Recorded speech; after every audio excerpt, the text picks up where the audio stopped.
6 करोड़ का price pool भी announce हो गया और फिर भी आज का टाइटल है व्हाट वी ट्रूली डिजर्व। कुछ तो ऐसा हुआ होगा ना हमारी कम्युनिटी में, सब बताता हूं। काफी और भी बहुत कुछ है, वीडियो को लाइक कर दो, एपिसोड शुरू करते हैं। मैं हूं राहुल इंदुजा और आप देख रहे हो esports this week powered by global e sports.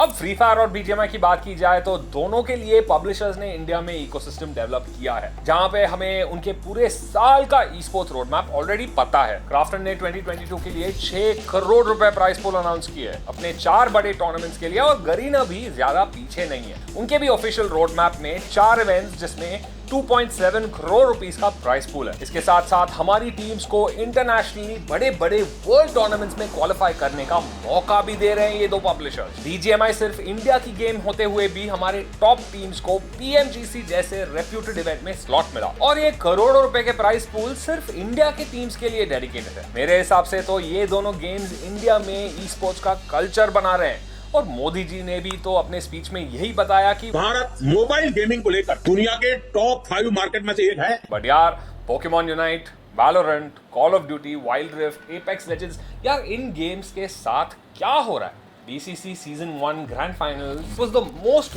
viewed PC tournament of this whole region. Valorant को आए हुए 2 साल होने वाले हैं और अभी तक सिर्फ 2 ऑफिशियल इवेंट्स हुए हैं यार, वो भी सिर्फ इंडिया में ही नहीं। ये 2 इवेंट्स हुए पूरे साउथ एशिया रीजन के लिए। BCC 2021 में प्राइस पूल was $33,000 और अब BCC 2022 स्टेज 1 के लिए अभी तक सिर्फ $30,000। अब BCC 2021 में इतना अच्छा रिस्पॉन्स होने के बाद भी प्राइस पूल में रिडक्शन क्यों? प्राइस पूल छोड़ो, स्टेज 1 के बाद का रोड मैप भी अनाउंस नहीं हुआ है अभी तक। स्लॉट्स तो पब्लिक डिमांड की वजह से 2 मिल रहे हैं VCT APAC में, and that's great news for the South Asian scene. But VCT APAC challengers playoff split के बाद क्या होगा? होपफुली इसके बारे में भी राइट का अपडेट आएगा। स्लॉट्स तो मिल रहे हैं इसमें, लेकिन पोकेमॉन यूनाइट में तो उससे भी बुरा हाल है। पोकेमॉन यूनाइट वर्ल्ड चैंपियनशिप के APAC रीजन में इंडिया का कोई मेंशन नहीं है। COD मोबाइल में भी ऐसा कोई ऑफिशियल टूर्नामेंट नहीं है चैंपियनशिप के क्वालिफायर्स के अलावा। और एपेक्स लेजेंड्स तो इंडिया के ई स्पोर्ट्स सीन में कहीं खोस आ गया है यार। वाइल्ड रिफ्ट के लिए इंडिया के लोग तो अभी तक वेट कर रहे हैं, और वैसे भी मोदी जी की स्पीच के थोड़े ही दिन बाद फ्री फायर बैन हो गया,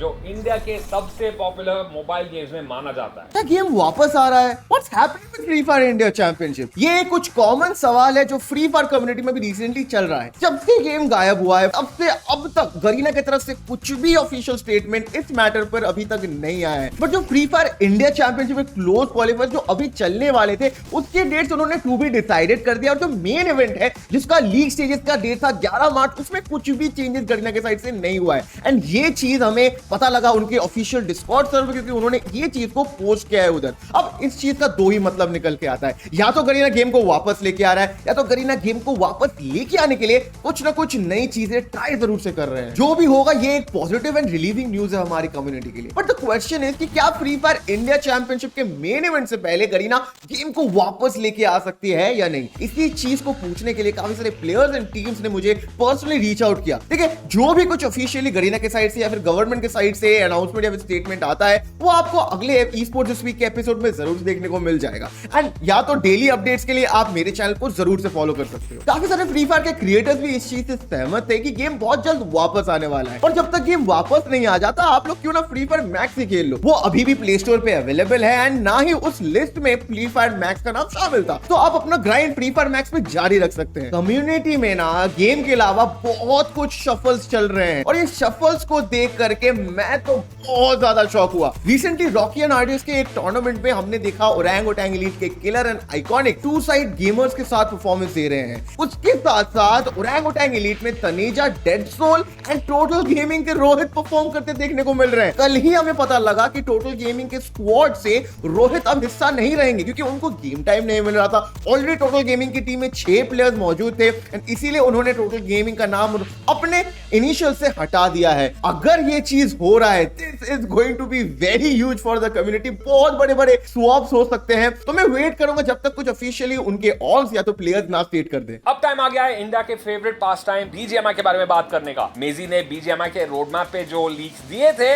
बिल्कुल सही निकले। 2 ओपन इवेंट्स और 2 प्रो 2 लेवल इवेंट्स अनाउंस हुए हैं क्राफ्टन की तरफ से, battlegrounds mobile open challenge, battlegrounds Mobile India series जो अब खत्म हुआ बाय द वे, और battlegrounds mobile pro series season 1 और सीजन 2। सबसे पहले BGMI ओपन चैलेंज के बारे में बात करते हैं, क्योंकि क्राफ्टन ने इसका रोड मैप ऑलरेडी रिलीज कर दिया। इवेंट रजिस्ट्रेशंस इस फरवरी एंड से शुरू होंगे। इन गेम क्वालिफायर्स भी मार्च से चलने लगेंगे, जिसमें से 512 टीम्स को 3 अलग अलग पड़ाव क्रॉस करने पड़ेंगे। 1 करोड़ का प्राइस पूल तो अनाउंस हो ही गया है, लेकिन अभी तक इसका ब्रेकडाउन रिवील नहीं हुआ है। लास्ट के 24 टीम्स और इनवाइटेड टीम्स भी भिड़ेंगी Battlegrounds Mobile India Pro Series के क्वालिफायर्स में। यहां से 24 टीम्स जाएंगी लीग स्टेज में एंड फिर राउंड रॉबिन फॉर्मेट में लीग स्टेज खेलेंगी। वहां से 16 टीमें क्वालिफाई होंगी BMPS ग्रैंड फाइनल्स के लिए, और इसके winners Battleground mobile pro series S1 का चैंपियन क्राउन होगा।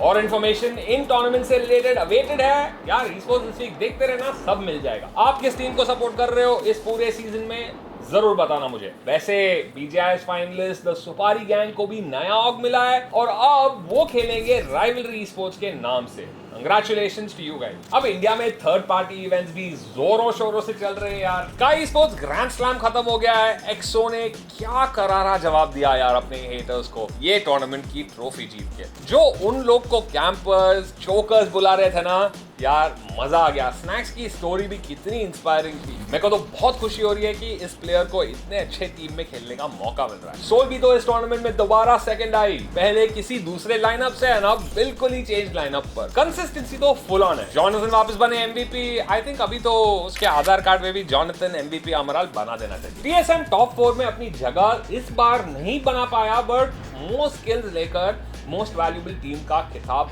हासिल किया। OR लेजेंड्स राइज भी स्टार्ट हो चुका है और गॉडलाइक का मेन लाइनअप और एकेडमी लाइनअप दोनों खेलते हुए दिख रहे हैं इस इवेंट में। ये है BGMI का ई-स्पोर्ट्स सीन, जहां ढेर सारे ऑर्गेनाइजेशंस तो हैं ही सीन में, पर अब तो ऑर्गेनाइजेशंस के अंदर मल्टीपल टीम्स आ रहे हैं। लेकिन वैलोरेंट में भाई कुछ और ही चल रहा है। पूरे 512 टीम्स ने VCC के क्वालिफायर्स में इंडिया से रजिस्टर किया था, जिनके 10 टीम्स भी नहीं है इंडिया में जिनके पास प्रॉपर ऑर्गेनाइजेशन का सपोर्ट है। वैलोरेंट के VCC में जो टॉप 4 टीम्स है ना इंडिया को रिप्रेजेंट करने वाले, उनमें से एक टीम के पास तो ऑग ही नहीं है। एंड उन प्लेयर्स ने क्वालिफायर्स में अच्छी परफॉर्मेंस करने के बाद स्ट्रीम पर शो करना पड़ा कि भाई please sign them. In fact god particles के IGL शिवी ने ट्विटर पे अनाउंस किया that he will be leaving the competitive scene, क्योंकि एक ऑर्गेनाइजेशन से उनकी बात चल रही थी, but that didn't work out, and उसकी वजह से VCC Stage 1 playoffs उनका लास्ट ऑफिशियल इवेंट रहने वाला है। What are your opinions on this matter? क्या इससे रिलेटेड राइट कुछ कर सकता है, जैसे वो लीग के लिए करते आ रहे हैं कुछ रीजन्स के लिए? सिमिलर ही सिनारियो है यार, जो पाकिस्तान के सीन में भी यही चल रहा है। VCC का सोल रिप्रेजेंटेशन पाकिस्तान के लिए वो भी ऑगलेस है। प्लेयर्स एलिगेशन लगा रहे थे कि ऑग सैलरी टाइम पे नहीं दे रही थी एंड वो लोग उनके ड्यूज क्लियर नहीं कर पा रहे थे। ऑग ओनर्स बोल रहे हैं कि भाई प्लेयर्स में मोटिवेशन नहीं है, कंटेंट नहीं बनाते, सोशली एक्टिव नहीं है, कोई रिजल्ट्स नहीं देते, तो सैलरी कैसे प्रोवाइड करें? टैलेंट की कोई कमी नहीं है पाकिस्तान में। Exploit is a top 5 team in south Asia, जहां उन्होंने यार एनिग्मा, VLT, GE इन सारे टीम्स के अगेंस्ट बहुत अच्छे मैचेस खेले हैं। जो भी सीन चल रहा है पाकिस्तान में, होपफुली वो बहुत ही जल्दी सेटल हो जाए एंड प्लेयर्स को वो सारी चीजें मिले जो वो डिजर्व करते हैं। अब तो VCC भी स्टार्ट हो गया है, सारे अपडेट्स में देता हूं अगले एपिसोड में। देखो मैं इस ई-स्पोर्ट्स सीन में 16 साल जिया हूं। Just to give you perspective, PUBG को लॉन्च होके 4 साल हुए, इंस्टाग्राम कुछ 10 साल और यूट्यूब सिर्फ 14 साल।